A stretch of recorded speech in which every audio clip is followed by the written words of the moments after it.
ನಮಸ್ಕಾರ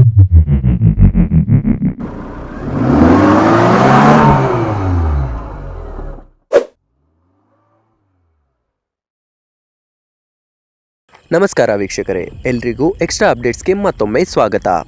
big Boss Kannada season 9 TRP ಸಿಗದ ಕಾರಣವೋ ಏನೋ ಗೊತ್ತಿಲ್ಲ, ಬಹಳ ಬೇಗ ಪ್ರಾರಂಭವೂ ಆಯಿತು, ಅಷ್ಟೇ ಬೇಗ ಕೊನೆಗೊಳ್ತು.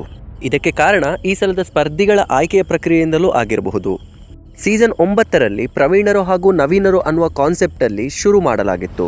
ಕೇವಲ TRPಯ ಬೆನ್ನು ಹತ್ತಿದ ಚಾನಲ್ ಒಳ್ಳೊಳ್ಳೆ ಸ್ಪರ್ಧಿಗಳನ್ನು ಬಹಳ ಬೇಗ ಮನೆಗೆ ಕಳಿಸಿತು. ಕೆಲ ಸ್ಪರ್ಧಿಗಳನ್ನಂತೂ OTT ಸೀಸನ್ನಲ್ಲಿ ಫಿನಾಲೆಗೂ ಬರುವ ಮುಂಚೆನೇ ಮನೆಗೆ ಕಳಿಸಲಾಯಿತು.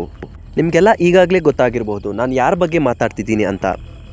ಹೌದು ವೀಕ್ಷಕರೇ, ಅದು ಬೇರೆ ಯಾರೂ ಅಲ್ಲ, ಬಿಗ್ ಬಾಸ್ OTT ಸೀಸನ್ನಲ್ಲಿ ಜನಮೆಚ್ಚಿದ ಕಂಟೆಸ್ಟೆಂಟ್ ಆಗಿದ್ದಂತಹ ನಂದಿನಿ ಅವರು. ನಂದಿನಿ ಹಾಗೂ ಜಶ್ವಂತ್ ಅವರು ಹಿಂದಿಯ ರೋಡೀಸ್ನಲ್ಲಿ ವಿನ್ನರ್ ಕೂಡ ಆಗಿದ್ದವರು. ಕನ್ನಡದ ಬಿಗ್ ಬಾಸ್ನ OTT ಸೀಸನ್ನಲ್ಲೂ ಕೂಡ ಬಹಳ ಚೆನ್ನಾಗೇ ಆಟವಾಡ್ತಾ ಇದ್ರು.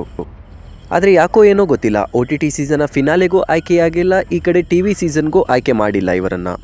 ನಂದಿನಿಯವರು ಬೆಂಗಳೂರಿನವರೇ ಆಗಿದ್ದರೂ ಕೂಡ ಬಿಗ್ ಬಾಸ್ ಮನೆಯಲ್ಲಿ ಉಳಿದುಕೊಳ್ಳಲು ಕಷ್ಟವಾಯಿತಾ?